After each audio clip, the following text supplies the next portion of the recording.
files disappeared, witnesses silenced, and the truth buried deeper than anyone dares to dig. Let's uncover what they don't want you to see. When President John F. Kennedy was assassinated on November 22, 1963 in Dallas, the world froze in disbelief. But behind the chaos, something far stranger began. A story not just about a murder, but about what was hidden afterward. Over 5 million pages of classified documents were created in the years following Kennedy's death, from FBI memos to CIA operations linked to Cuba, the mafia, and even covert government projects. For decades, these files were locked away under the justification of national security, but the longer they stayed secret, the deeper the suspicion grew. In 1992, after the movie JFK reignited public outrage, Congress passed the JFK Records Act, promising full transparency.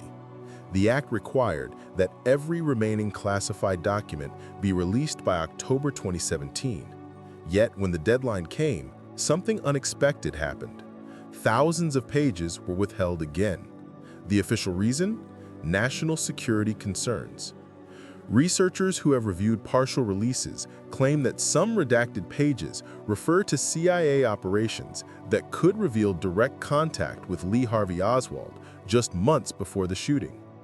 Others mention an unnamed informant who warned the FBI about an imminent threat to the president, a warning that was ignored. Even more disturbing is that some files have disappeared entirely. No trace, no index, no explanation. These include communications from Mexico City, where Oswald met with Soviet and Cuban officials, and several reports from Air Force intelligence. As of today, more than 4,000 pages remain classified or partially redacted. Why?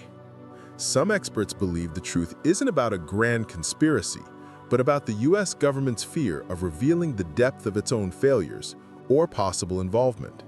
Others are convinced that powerful figures still have something to hide.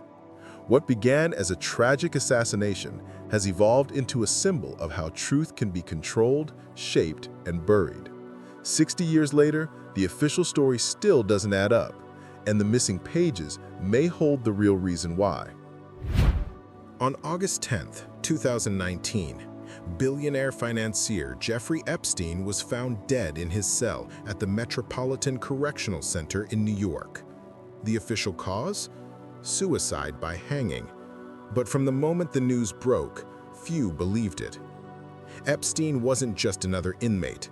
He was a man with connections reaching the highest levels of power: presidents, royals, and business tycoons. His arrest a month earlier had reopened a massive sex trafficking case involving underage girls, private islands, and a global web of influence.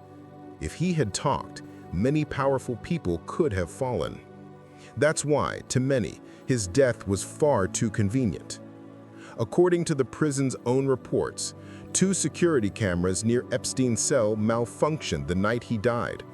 The guards assigned to check on him every 30 minutes had fallen asleep and later falsified records.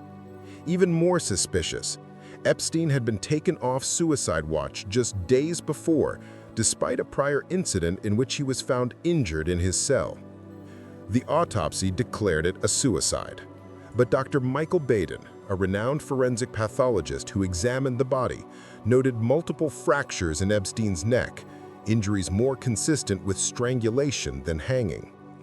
The deeper investigators looked, the stranger things became. Epstein's close associate, Giselle Maxwell, was later arrested and convicted, but many names in Epstein's Black Book, including world leaders and celebrities, were redacted from court files. Key evidence, including footage from the night of his death, went missing. To this day, theories rage on. Some say Epstein was silenced by those afraid of exposure. Others argue it was suicide, the final act of a man facing life behind bars. But even former Attorney General William Barr admitted that serious irregularities occurred that night. The phrase, "Epstein didn't kill himself," has since become a modern proverb, a reflection of the public's belief that justice can be manipulated and truth erased when it threatens the powerful. More than 5 years later, questions remain unanswered. Who really benefited from his silence? And what secrets died with him? In the shadows of the digital age, one of the most powerful surveillance systems in history was born, Project Echelon. Officially, it doesn't exist. Unofficially, it has been listening to the entire world for decades. Echelon began during the Cold War as a joint intelligence initiative between 5 countries: the United States, the United Kingdom, Canada, Australia, and New Zealand, known as the Five Eyes Alliance. Its original mission was to intercept Soviet communications, but after the Cold War ended, Echelon didn't stop. It evolved. By the 1990s, it had become a global electronic spy network capable of capturing phone calls, faxes, emails, and satellite transmissions anywhere on Earth. According to multiple whistleblowers, Echelon could scan millions of messages per second, searching for keywords or phrases related to terrorism, espionage, or, as some claim, political dissent. The U.S. National Security Agency, NSA, played the central role, with massive listening stations like Menwith Hill in England and Pine Gap in Australia, feeding into a worldwide data grid. The scale was staggering. Billions of signals filtered, sorted, and stored without public oversight. For years, governments denied Echelon's existence.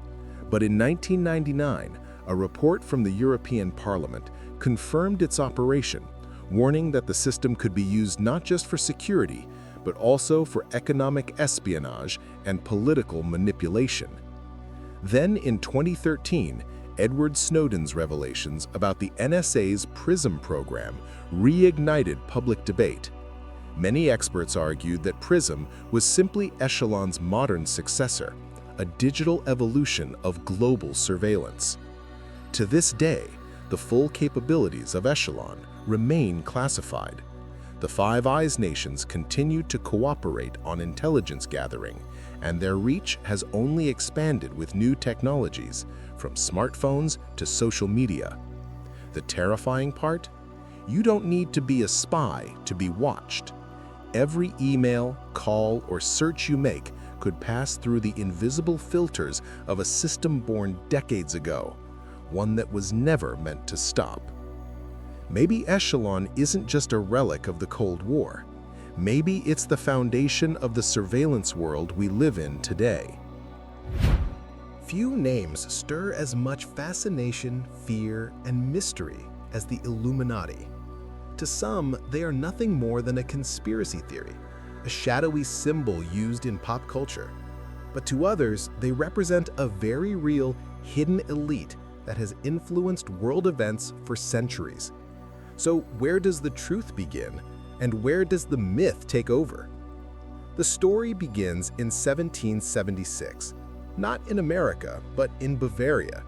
A professor named Adam Weishaupt founded the Order of the Illuminati, a secret society dedicated to reason, science, and the fight against religious and political oppression. Their goal was to challenge the absolute power of the church and monarchies, a radical idea for its time.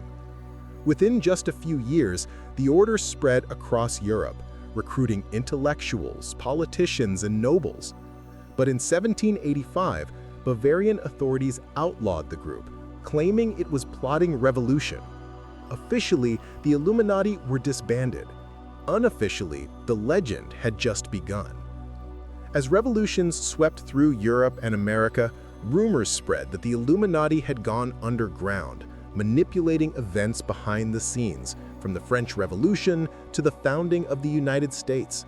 Centuries later, their name resurfaced again and again, linked to everything from the Rothschild family to the Federal Reserve, the United Nations, and even the music industry. The idea of a new world order, a secret global government controlling politics, finance, and culture became one of the most powerful conspiracy theories of the modern era. Symbols like the all-seeing eye, the pyramid, and the owl of Minerva are said to be their marks, hidden in plain sight on currency, architecture, and art. Of course, most historians agreed there's no proof that the Illuminati survived beyond the 18th century, but the myth endures because it fits something deeper, a human need to explain the invisible forces that shape our world. Maybe the real Illuminati aren't a secret organization, but the unseen systems of power, money, and influence that guide decisions while the rest of us look for symbols. Behind the walls of secret lodges and candlelit temples lies one of the most mysterious organizations in modern occult history, the Ordo Templi Orientis, or O.T.O. To the uninitiated, it was a strange fraternity shrouded in mystical symbols. To its followers, it was a path to enlightenment, power, and union with the divine. But when the infamous occultist Aleister Crowley took control, the order became something far more controversial and far darker. The O.T.O. was founded in the late 19th century, influenced by Freemasonry, alchemy, and Eastern mysticism. Its founders, Karl Kellner and Theodore Royce, sought to create a system of spiritual initiation that combined esoteric philosophy with ritual practice. Members climbed through secret degrees, each promising deeper wisdom and access to ancient mysteries. But the order's true transformation began in 1912, when Aleister Crowley, already known for his radical beliefs and hedonistic rituals, was initiated into its ranks. Crowley rewrote much of the organization's structure, merging it with his own religion, Thelema, whose central law was simple yet dangerous. Do what thou wilt shall be the whole of the law. Under Crowley's leadership, the O.T.O. embraced sexual magic, symbolic rituals, and the belief that every person is a star, a divine being whose will shapes reality. These practices were shocking for their time, blurring the line between spirituality and taboo. Crowley's writings described complex ceremonies involving sacred geometry, sigils, and physical acts meant to channel spiritual energy. Governments and churches quickly branded him the most wicked man in the world. Newspapers accused the O.T.O. of blasphemy and satanic worship, though the order denied such claims. After Crowley's death in 1947, the O.T.O. splintered, some branches going underground, others continuing openly, still guided by Thelemic principles. Today, the O.T.O. officially operates in several countries, claiming to pursue philosophical freedom, not magic. Yet rumors persist that secret inner circles still practice Crowley's original rites, rituals said to blur the boundaries between consciousness, desire, and something beyond human comprehension. Since its founding in 1949, NATO has been presented to the public as a purely defensive alliance, a united shield against external threats. But declassified documents and whistleblower testimonies suggest another layer, one that lies deep beneath the official narrative: the secret protocols, agreements so sensitive that even many member governments were never fully informed of their scope. These hidden protocols first emerged in the aftermath of World War II. As the Cold War tightened its grip, Western powers, led by the United States, sought not only to deter the Soviet Union, but also to control the political currents within their own allied states. In the 1950s and 1960s, a network of stay-behind armies was quietly created across Europe, known collectively as Operation Gladio. These covert groups, trained and armed under NATO coordination, were allegedly meant to resist a Soviet invasion. But evidence suggests they were also used to influence domestic politics, even staging false flag operations to manipulate public opinion. Further revelations point to restricted defense agreements, secret clauses defining how nuclear weapons could be deployed on European soil without direct approval from host nations. According to some intelligence historians, several dual-key systems were designed to give the U.S. effective control over European arsenals, ensuring strategic dominance under the guise of cooperation. In later decades, more classified arrangements emerged, linked to surveillance programs, electronic warfare, and psychological operations. These included mutual intelligence pacts, allowing NATO members to share not just military information, but also data on citizens, journalists, and political activists considered security risks. The rise of the Echelon network in the 1990s only strengthened these suspicions, a global system capable of monitoring phone calls and communications far beyond enemy lines. NATO officials continued to deny any wrongdoing, claiming that all operations comply with democratic oversight. Yet to this day, researchers and journalists argue that certain documents, especially those related to the emergency powers of the alliance during internal unrest, remain classified until 2049. If these hidden protocols ever see the light of day, they may reveal not only how NATO planned to fight the enemy abroad, but how it prepared to control dissent within. In December 1945, in the dusty hills near the Egyptian town of Nag Hammadi, a farmer named Muhammad al-Saman made one of the most controversial discoveries of the 20th century. While digging for fertilizer near ancient burial caves, he unearthed a sealed clay jar. Inside were 13 leather-bound papyrus codices, a collection of early Christian and Gnostic writings that would shake the foundations of modern theology.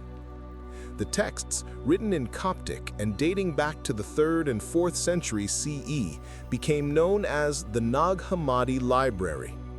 Among them were long-lost works such as the Gospel of Thomas, the Gospel of Philip, and the Secret Book of John, writings that presented a very different version of Christian belief. Unlike the canonical Bible, these texts suggested that divine knowledge, or gnosis, came not from faith or obedience, but from inner understanding, from realizing that the divine spark exists within every human being. But this message posed a direct threat to the early church.